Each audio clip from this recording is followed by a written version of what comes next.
Inner Voice, a heartfelt chat with Dr. Foojan.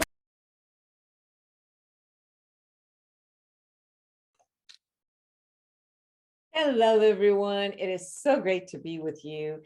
I'm Foojan Zeine. I'm a psychotherapist and author and the originator of the awareness integration theory. Our conversation is about what matters most in our life, our minds, our thoughts, feelings, actions, relationships, and our fulfillment in this beautiful journey of life. Subscribe to this podcast, my YouTube channel, and connect with me through my website, foojanzeine.com, or any of the social medias that you like. I'd love to hear from you. Anything, tell me your comments, what you need to hear from us, and all of that. So today I will chat with Tom Glaser.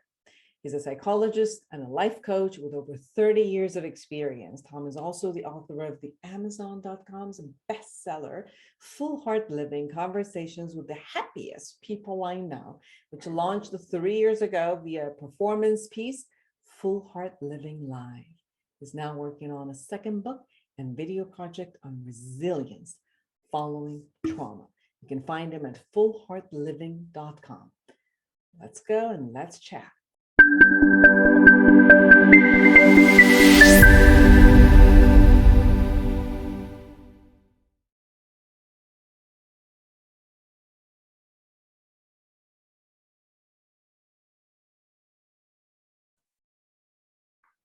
Welcome back, everyone. I am so excited to be with Tom Glaser today. Hi, Tom. Hi, Foojan. Thank you so much for having me. So nice to have you. You have created a lot of amazing stuff. Books, conversational cards, you're a psychologist, life coach, and everything that you have experienced, you brought it into really amazing tools. So Full Heart Living, everyone, conversations with the happiest people that I know. And so that's your book. Yes. You also got fun stuff for people not to only go through books, but also to have a game, a conversation starter. So Yes. can you share a little bit about that? Sure, I'll show you the box, first of all. So this has 102 conversation sparks. They look like this on one side, and then you see the conversation spark on the other side. And you have been brave, Dr. Foojan, to dive in. You don't know what's coming. I'm going to give you one of these, and you're going to speak from the heart for about 2 minutes. I'll get my little timer here ready on my phone. And I'm going to be listening from the heart. I'm going to be listening for themes and values. And after you're finished speaking, I'll tell you when about 2 minutes is up. And I'll have about 2 minutes to speak from my heart on what I heard as your themes and values in a sentence or words or a phrase. And we're going to be noticing how connected to ourselves and each other we feel as we do this. And that is this activity in a box that I'm showing you. Ooh, I'm excited already. Oh, I love that you are game to do this. Happier people, by the way, take risks. And this is a bit of a risk, of course, for both of us. Neither of us knows what's going to happen here. Well, let's dive in. So talk about a time you felt the most alive and why. Wow.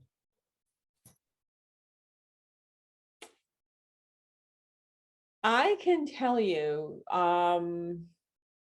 it was for the first time that I had gone to a self-actualization seminars. And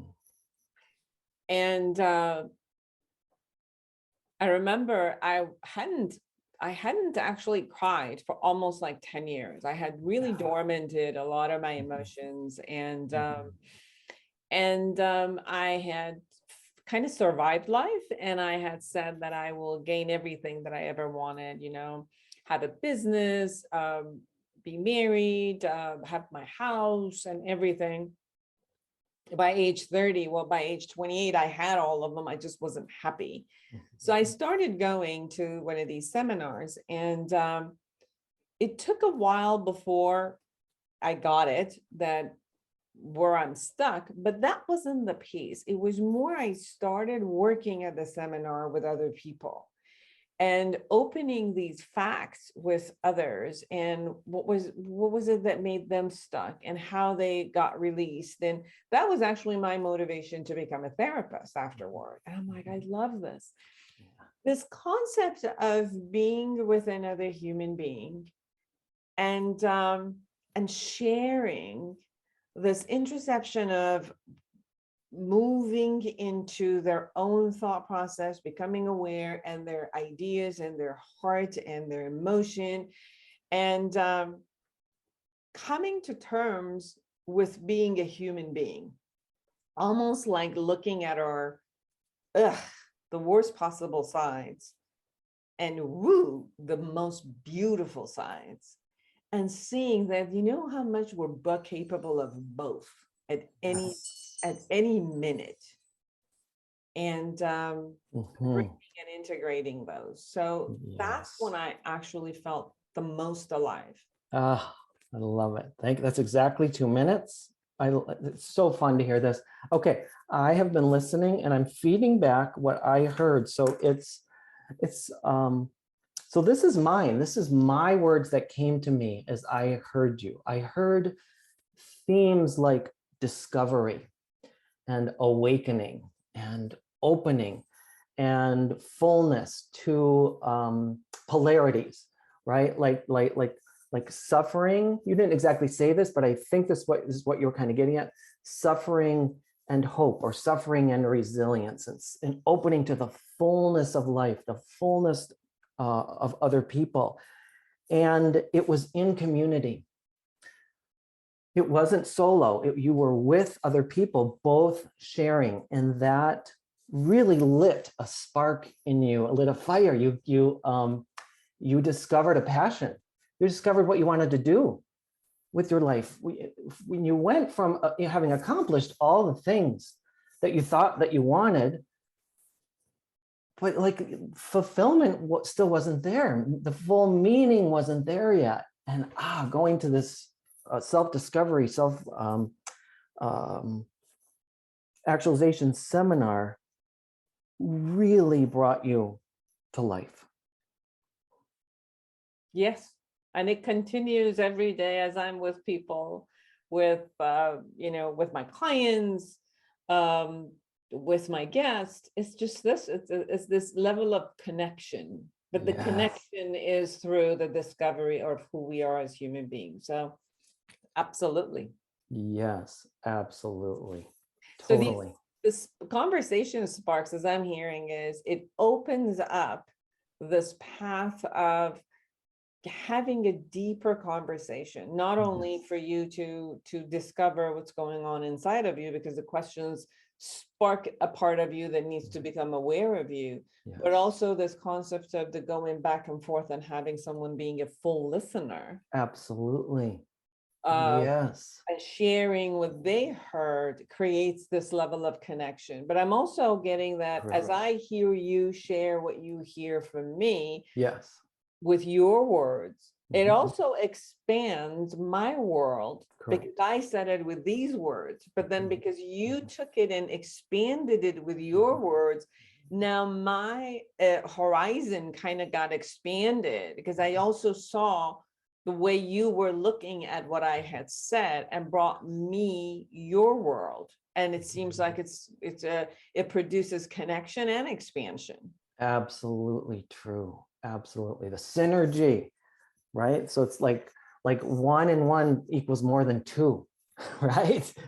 Yes, exactly. Beautiful. Exactly. Thank you so much. What brought you into creating this? Yeah, so I wrote my book and I was going out doing public speaking gigs, doing more traditional book readings, talking about my book, which is Full Heart Living, Conversations with the Happiest People I Know. And so I was hoping, because what I learned is that happier people connect more deeply with themselves and others and their passions. I was hoping by my speaking gigs, I would inspire people to do those things. But here's what happened really early on. I realized, you see, just talking about it wasn't working. It wasn't enough. People looked at me like a deer in the headlights. They didn't get it. So I was like, no, I have to take it deeper for them to get it. They have to experience something. So I came up with this activity and I would bring people through a very similar activity to what you and I just did. And then they got it. And then they were like, oh, I can take this into my life. So then I was like, okay, let's box this. Let's give them a bunch of ideas, really. And I've in the instructions, it's all that listening stuff. So it's really a listening game, as you got right away. So yeah, it came from the public speaking gigs, not doing what I wanted them to do. That's where they were born. Invention, when we know something is missing and we got Yes, exactly. So when you listen to the happiest people that you know, Yes. what is a common thread that you hear? Well, here's the thing. I interviewed in depth 9 people for the book, and then I also was thinking of all the clients I've worked with my whole life and all the just the people I know. I was initially going to assign, one chapter was going to be per subject, but really quickly I realized they are saying so many of the same things that doesn't make any sense. So instead, the book is by topic, and so there are 20 chapters, and there are a lot of things like self-care is really important with being happier. Living a life of values is really important. Being grateful is so important. So there's a bunch of chapters, but the top things for sure, and I'll say a little bit more about them. I very quickly covered them a minute ago. Happier people connect really deeply with other people. They have a tribe. They have people they love, and they spend time with them, and they feel loved in return. That's number one, by far. Number two, they're connected with themselves. So what does that mean? They know who they are. They honor their rhythms. Happier people are more in the present moment. That's being connected with oneself. So not, instead of worrying about what's to come or perseverating over things that are no longer here, it's being in the present so we can fully take in the beauty that is all around us in any moment. And then number three, happier people connect really deeply with their passions. They do things they adore, and they get into that flow state, right? Where you lose all sense of time and you're kind of just one with the activity. When they do all those things in the service of others, Dr. Foojan, that's when it's like it all comes together. So making the world a better place. Connecting with others, oneself, passions, making the world a better place. Those are by far the top things. It's interesting that a lot of times people think that if they are tuning in only to themselves and doing, fulfilling their own needs, and that's where happiness shows up. And, research after research after research, we see that it's really not that would be the first. Yes. But that's not where it ends. That's not where fulfillment and happiness resides. That is like you get yourself ready then to give. And to that concept of I'm ready then to give, and that connection into giving is what really creates the fulfillment and happiness. Absolutely. Our tank has to be full so we have something to offer. That said, offering something helps to fill the tank, right? It's not just one or the other. One depletes us, one fills us, right? It's the cycle, the synergy again. 1 + 1 is more than 2. Yes. So as you, in your practice, as you've worked as a therapist, as a coach, what I'm sensing you've experienced, and that's why you put it in your book, is you're watching people go from not being fulfilled, not being happy, and the path that they need to take in order to become, bring themselves into fulfillment and happiness. And you're giving them the tools. And one of the tools that I'm hearing based on the cards you've created is the listening piece, which is really putting yourself into the space of another human being, knowing the world from their perspective. Yes. And how does that work? Can you share with our audience how you you got that listening is one of the key factors into happiness. How did I discover that that's true? Yeah, I gotta say, it's by kind of the negative example, right? Less happy people are very cut off to others and themselves. They have more trouble sharing the truth. It's like the fear of exposing oneself is so great that then there isn't a chance to experience that depth of connection. So when I bare my soul, when I take more risks, and it's not just to anyone on the street, no, it's to someone I believe I can trust. When I say my honest truth, my true experience, when I share my pain, that's when I feel the most connected to others. And then when they accept me, warts and all, even though I've been through this horror and I'm far from perfect and I make all these mistakes and I've done these things that have hurt others and I feel terrible, they still love me, right? Then I'm like, then I believe I'm lovable. I'm okay, right? Then the spirits rise. Then I'm more able to do the things I came here to do. I can access the meaning and the purpose that fills my tank and fills my soul and allows me to do good things in the world. Yes, and especially our vulnerabilities. What I've noticed is also that when we share our vulnerabilities and we're heard and accepted, and sometimes not only just our vulnerabilities, things that we've done that maybe we're not proud, and we're Correct. really damning ourselves in our own head, and then we say it Correct. out loud to someone, and we keep hearing them also saying, sharing with us their understanding and how they're hearing it. That is very healing. Absolutely. Being heard is very healing. Exactly. It's essential for humans to thrive. We could possibly survive without it. I'm not even sure that's true though, but certainly to thrive, we must have people who see us, who appreciate us, who hear us. Absolutely. Also sharing laughter. I'm thinking of the symbol of, the theater. It's the masks. One is frowning, one is smiling, and they're side to side. They actually overlap if you really look at the symbol closely.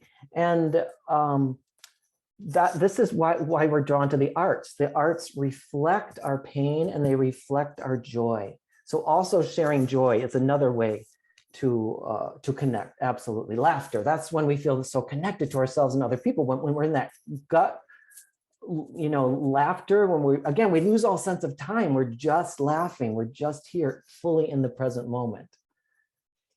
So Tom, there is a sense right now within the past couple of years. Obviously, COVID made it worse, but I think before COVID, we started looking at the ratio of happiness only in some countries in the Northern Europe are consistently at the highest rank. US isn't. US, not only that it went down, but also I think that what you can see is rage is up. And I was looking at a report and it says, how come people are doing so many weird stuff out there with like emotional dysregulation that they are expressing themselves in all inappropriate ways, let's say. Yes. And I know because of all the research you've done in your book, what do you think is going on? And that is not only brewing all of this, and then what is it that we can do to kind of regulate ourselves and go toward the concept of happiness, where it seems like some Northern European countries consistently come up, in the highest rank over and over and over again. Yes. You're referring to those Scandinavian countries. And so if we look at what's different in their cultures than ours, it's looking out for each other, right? It's the social safety net. Those are hugely valued there. They make those things a priority. Universal health care, parental leave or sick care leave. When a family member is ill, right? There's leave, they have much more generous vacation benefits. All those things lead to a sense of safety. I feel like we have been starved these 2 years with the health crisis, with the pandemic, right? It's like, what if I lose my job? What if I lose my health insurance? There's a health crisis going on, a worldwide health crisis going on. If I lose my job, I lose my health insurance, right? So really foundational pieces. So that makes people more scared, right? More, and it's been so prolonged. So that's what I think there's more, but that's the first thing that comes to mind about this question, that it's and it's so related to what we're talking about, right? Looking out for the welfare of the whole, making that a priority. That fits with what we're talking about. Like in your example at the top of the time together, it was in community that you came alive and you discovered so much. So yes, if we could embrace that, I think we would have less acting out at times like this. I'm hearing you say that there's a lot of anxiety that got produced, and the anxiety obviously, creates a lot of tension for us internally. And if we are in an isolated place within ourselves, which for a long time we're isolated, we couldn't be with the community. All the aspects of community was shut down, and we couldn't even see and be close to our family members. We all had to be isolated for so long. And it seems like what I'm hearing is that the anxiety internally with the isolation just allowed more of anxiety brewing. And then an unknown, definitely the whole world we've been going through, and we're going through an unknown. Day after day, the minute we thought the one strand is fine, the next one showed up, and the next one showed up, and we closed down the world, and then we figured, all right, we got this, and then opened it up, and whoops, so it was unknown after unknown. And the only way that I'm hearing you say that the anxiety can calm down is this level of togetherness, whether the togetherness is one person or more in a community. It calms down the anxiety. Exactly. We share resources together. We support each other. When one is up, can support the one in down, and then therefore creates more safety and security, and then we can raise each other up.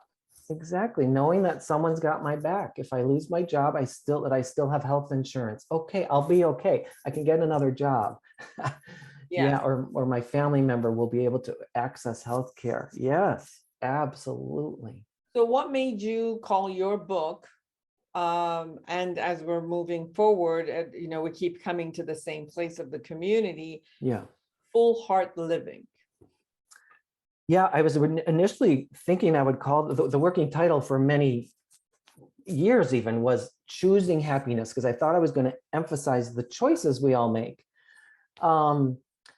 But again, as I was looking at the material, I realized, yes, being happier is about choices we make, absolutely. And happier people, they do live with their full heart. And if we take it the other way, less happy people repress or suppress emotions, right? They don't want to experience sadness or a bad day or pain, all of which are unavoidable in this human life. Happier people accept that that's a part of a full life, and they find ways to make peace with it. Okay, today's a bad day. I don't feel as good today. Oh, suffering is a part of life. And it's not a stop, right? Less happy people, oh, this is the worst day of my life, and then kind of end and then stay there. Happier people are like, yeah, this really sucks right now. And what? And what else? There's also this. It's like looking at the fullness, the whole picture. So yeah, I really wanted to emphasize that truth. And that's, you referred to that earlier, again, I think at the very beginning, that that was part of what woke you up in those self-discovery seminars is, oh, it's not just me. Everybody has the fullness. We're all just human beings all in this together. Yeah, so living with a full heart, embracing all of it. then we can really appreciate the joys, the goodness, a bouquet of flowers. Just the other day, my husband had cut some flowers in a vase and put them on the windowsill, and I was like, oh, I had this amazing moment of discovering these flowers. They were red and orange and yellow. I didn't know he was going to put them there and arrange them in a vase like that. And the fact that I can also experience my down days helps me also appreciate the good days or the good moments. You need both. If you try to suppress one, you end up suppressing the other. You don't want to, but you do. There's always a parallel. The more we suppress suffering, the more we suppress joy. The more we let one go, the more the other comes. Based on your conversation, I was also hearing this concept of the gratitude, like you open your world toward appreciating everything that is there, the people who are around for us, the people who are doing things for us, the people who, or items such as flowers, such as nature, such as whatever. I'm like, hot water, turning on the hot water. And instead of, we usually get surprised. What happened to my hot water? We don't get pleasantly surprised every day. One more day of hot water. Wow. You know what I'm saying? Totally.